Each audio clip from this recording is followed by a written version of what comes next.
P T I کے leader Asad قیصر صاحب جو کہ سابق سپیکر ہیں قومی اسمبلی کے، اپنی ماضی کی ایک غلطی پر قوم سے معافی مانگی ہے، اور وہ غلطی ان کے نزدیک یہ تھی کہ جنرل قمر جاوید باجوہ کو ایکسٹینشن دینا ان کی غلطی تھی۔ یہ ایک بہت اچھی روایت ہے، اس میں کوئی غلط بات نہیں ہے۔ اتنا ہی ضروری ہے کہ وہ اپنی باقی غلطیوں کو بھی اب تسلیم کر کے ایک دفعہ اپنی لیڈرشپ سے بھی بات کریں اور بانی سے بھی بات کریں اور ایک دفعہ سلیٹ کو دھو ڈالیں۔ پی ٹی آئی کے لیڈر اسد قیصر صاحب جو کہ سابق سپیکر ہیں قومی اسمبلی کے، انہوں نے اپنی ماضی کی ایک غلطی پر قوم سے معافی مانگی ہے، اور وہ غلطی ان کے نزدیک یہ تھی کہ جنرل قمر جاوید باجوہ کو ایکسٹینشن دینا ان کی غلطی تھی، جس پر انہوں نے قوم سے معافی مانگی ہے۔ دیکھیے، کسی بھی سیاسی قیادت کا، لیڈرز کا، کسی سیاسی جماعت کا اپنی ماضی کی کسی غلطی سے رجوع کرنا، اس کو تسلیم کرنا اور اس کو بعد ریکارڈ پر قوم سے معافی مانگنا، یہ ایک بہت اچھی روایت ہے، اس میں کوئی غلط بات نہیں ہے۔ یہ ایک حوصلہ افزا بات ہے، اور یہاں سے یہ امید پیدا ہوتی ہے کہ آپ اپنی غلطیوں سے سیکھنے کا ہنر جانتے ہیں۔ اب اسد قیصر صاحب نے اگر یہ معافی مانگی ہے، ابتدا کی ہے، تو بہت اچھی بات ہے، اور اتنا ہی ضروری ہے کہ وہ اپنی باقی غلطیوں کو بھی اب تسلیم کر کے ایک دفعہ اپنی لیڈرشپ سے بھی بات کریں اور بانی سے بھی بات کریں اور ایک دفعہ سلیٹ کو دھو ڈالیں۔ انہیں معافی مانگنی چاہیے کہ 2018 کے الیکشن میں قوم کا مینڈیٹ ان کے پاس نہیں تھا، انہوں نے غیر جمہوری اور غیر اخلاقی طریقے سے راستہ استعمال کر کے انہوں نے حکومتیں بنائیں۔ انہیں اس غلطی پر بھی معافی مانگنی چاہیے کہ ان کی لیڈرشپ نے جو انتخاب کیا وزرائے اعلیٰ کا پختونخوا میں اور پنجاب میں، وہ بہت کمزور رہا، وہ بہت کمزور تھا۔ انہیں معافی اور معذرت ماننی چاہیے کہ ان کے تمام دور حکومت میں کرپشن کی نئی داستانیں رقم ہوئیں، اور پنجاب میں فرا گوگی جیسے کردار ان کا راج رہا۔ انہیں معافی مانگنی چاہیے کہ انہوں نے حکومت سے جب وہ نکلے تو ان کی پارٹی نے ایک اس طرح کا بیانیہ اپنا لیا جو سیاسی احتجاج سے کہیں آگے بڑھ کے وہ ایک بطور ملک ایک ریاست مخالف بیانیہ بن گیا، اور اس تمام احتجاج اور وہ بیانیہ لے کر جو پی ٹی آئی کھڑی ہوئی، اس پر سب سے زیادہ ڈھول بھارت میں بجائے گئے، وہاں شادیانے بجائے گئے۔ انہیں معافی اور اس بات کی بھی مانگنی چاہیے کہ حال ہی میں ان کے ایک لیڈر علی امین گنڈا پور نے بھی ایک اس طرح کا بیان پاکستان کے خلاف دے دیا، جس کا فائدہ اٹھاتے ہوئے بھارت فاٹف میں پاکستان کی شکایت لے کے چلا گیا۔ ان کی جماعت کو یہ تسلیم کرنا ہوگا کہ ان کی آڈیو، ان کے شوکت ترین کی آڈیو ایک کال ریکارڈ پہ آ چکی ہے، جس میں ان کی یہ کوشش رہی تھی کہ آئی ایم ایف پاکستان کی کسی طرح کی مدد نہ کرے اور ریاست پاکستان مشکل میں آ جائے، پاکستان ڈیفالٹ ہو سکتا تھا۔ انہیں معافی مانگنی چاہیے اس بات پہ کہ ان کی سیاسی جماعت نے اور قیادت نے پاکستان کی سیاست، جو پہلے بھی بہت خوشگوار نہیں تھی لیکن اس میں نفرت اور جنون کو اپنی انتہاؤں تک پہنچا دیا اور سیاسی اختلافات کو ذاتی دشمنی میں بدل دیا۔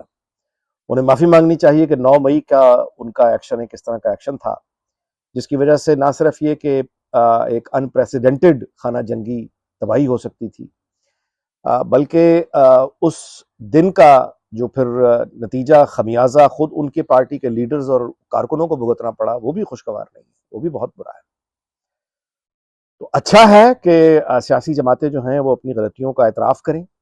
اور جب وہ اعتراف کریں گی تو اس کے بعد ہی ظاہر ہے کہ آپ آگے ایک اچھی امید کر سکتے ہیں۔ جہاں تک بات ہے، جو بات ہو رہی ہے آج کل ایک نئے چارٹر آف ڈیموکریسی کی، ایک نئے میثاق جمہوریت کی، مصطفیٰ نواز کھوکھر صاحب کر رہے ہیں یا دیگر قائدین کر رہے ہیں۔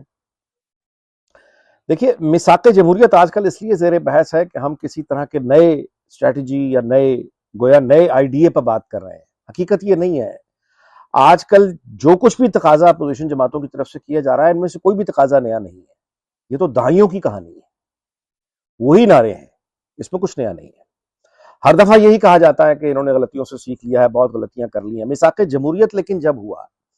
تو ہمیں یاد رکھنا چاہیے کہ اس وقت بھی میثاق جمہوریت جو کہ ایک بڑا خوشگوار معاہدہ تھا، بہت اچھا دستاویز تھی، لیکن وہ دونوں جماعتیں، پاکستان پیپلز پارٹی اور نون لیگ، دونوں کی دونوں اپوزیشن میں تھیں، حکومت میں دونوں میں سے کوئی ایک بھی نہیں تھا۔ تو جب یہ سیاسی جماعتیں اپوزیشن میں ہوتی ہیں، جیسے آج پی ٹی آئی ہے، تو ایسا نہیں ہے کہ ان کی کوئی صرف پریکٹس بدلتی ہے یا اصول بدلتا ہے، بلکہ ان کا پورا بیانیہ اور پورا نظریہ ہی بدل کے رہ جاتا ہے۔ یعنی وہ عمارت جس کے اوپر انہوں نے پوری ایک مینیفیسٹو بنایا ہوتا ہے یا گفتگو کی ہوتی ہے، اس کو ہی بالکل بدل دیتے ہیں۔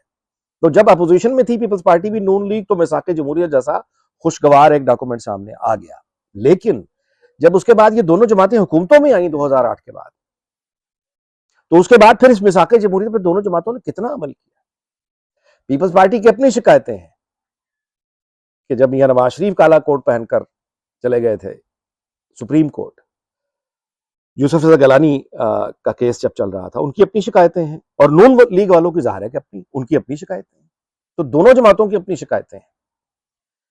تو یہ میثاق جمہوریت جو ہے وہ کہنے سننے میں، گفتگو میں بالکل اور بات تھی، چیز تھی، لیکن جب پریکٹس کا وقت آتا ہے تو پھر ہم نے دیکھا، یہ تاریخ ہماری یہ ہے کہ اس پہ اس طرح سے عمل نہیں ہوتا. اور آج بھی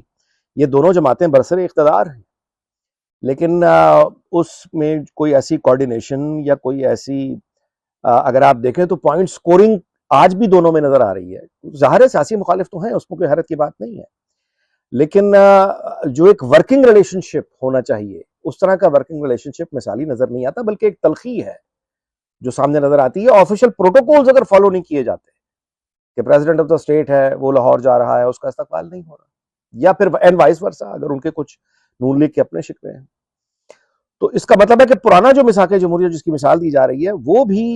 باتیں تو اچھی تھیں، لیکن پریکٹس میں یہ دونوں جماعتیں تو ناکام رہی ہیں. اچھا، اب اگر کوئی نیا میثاق جمہوریت آتا ہے جس میں پی ٹی آئی شامل ہونا چاہتی ہے، تو قیاس یہی ہے کہ جو اس وقت بھی تمام جماعتیں اپوزیشن میں ہیں، وہ ممکن ہے کہ اس طرح کے کسی میثاق جمہوریت پہ آج سائن کرنے کے لیے تیار ہوں، اور بڑی بڑی باتیں اور خوشگوار وعدے اور وہ جمہوریت کی یا انسانی حقوق کی یا 1973 کے آئین کی بالادستی اور ووٹ کی اور یہ ساری باتیں یعنی خوشگوار ہوں گی، لیکن یہ تب تک ہوں گی جب تک یہ جماعتیں اپوزیشن میں رہیں گی. یہی آج تک کا ہمارا تجربہ ہے. اگر پی ٹی آئی کو آج یا باقی جماعتوں کو جو اس وقت حکومت میں نہیں ہے، ان کو اگر کوئی اپرچونٹی ایسی مل جائے تو میرا نہیں خیال کہ پھر میثاق جمہوریت میں زیادہ کوئی انٹرسٹ لے گا. رہی بات یہ کہ حالات مشکل، دیکھیے میں آپ سے گزارش کر دوں کہ لیڈر جو ہے بنیادی طور پہ وہ اس میں اور ایک عام انسان کا فرق یہ ہوتا ہے کہ جیسے ہم سرکس دیکھنے جاتے ہیں تو وہاں پہ جو ایکسپرٹس ہوتے ہیں جمناسٹکس کے، ہم دیکھتے ہیں کہ وہ ایک باریک سے رسے پر وہ چلنا شروع کر دیتے ہیں اور اپنی منزل تک پہنچتے ہیں. اسی طرح سے آگ کے وہ گول دائرے ہوتے ہیں، باقاعدہ اس میں آگ لگائی ہوتی ہے انہوں نے فرش پہ، اور اس کے درمیان میں سے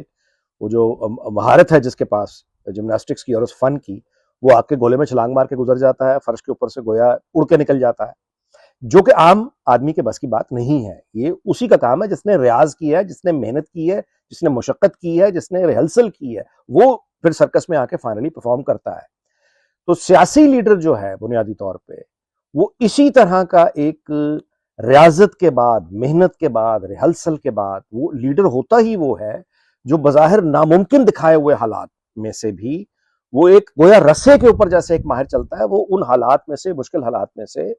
یعنی وہ پاسبل جو بھی انوائرمنٹ ہے اویلیبل، اس کے اندر جو بیسٹ پاسبل راستہ ہے وہ اپنے لیے چنتا ہے، نکالتا ہے، اپنی پارٹی کو، اپنے کارکنوں کو اور پھر ملک کو اور قوم کو یعنی مشکلات سے نکالنے کا ہنر رکھتا ہے. لیڈر بیسیکلی وہ ہوتا ہے، سیاستدان کہتے ہی اس کو ہیں جو مشکل سے مشکل انوائرمنٹ میں اپنی قوم کو، اپنے ملک کو، اپنی پارٹی کو ان مشکلات سے نکالنے کی صلاحیت رکھتا ہو، ورنہ وہ لیڈر نہیں ہے. ورنہ وہ ایک میری طرح ایک عام سا آدمی ہے، اس کے پاس اگر یہ راستہ نہیں ہے کہ وہ اپنے لوگوں کو مشکلات سے نکال سکے تو پھر وہ لیڈر نہیں ہے. تو وہ بنیادی طور پہ اب اپوزیشن میں لیڈرز ہوں یا حکومتی سیاسی جماعتوں کے لیڈر ہوں، ان میں اگر مہارت ہوگی اور ان میں اگر وہ ریکوائرڈ لیڈرشپ ہوگی تو پھر یہ موجودہ مشکلات ان کے سامنے کوئی معنی نہیں رکھتی. لیکن اگر ان میں لیڈرشپ کوالٹیز ہی موجود نہیں ہے، اگر وہ سیاستدان ہیں ہی نہیں، تو ظاہر ہے پھر اس کے بعد وقت جو ہے وہ کوئی نئی لیڈرشپ لے کے آ جائے گا، کیونکہ منجمد سیاست میں کبھی کچھ ہمیشہ کے لیے نہیں رہا کرتا.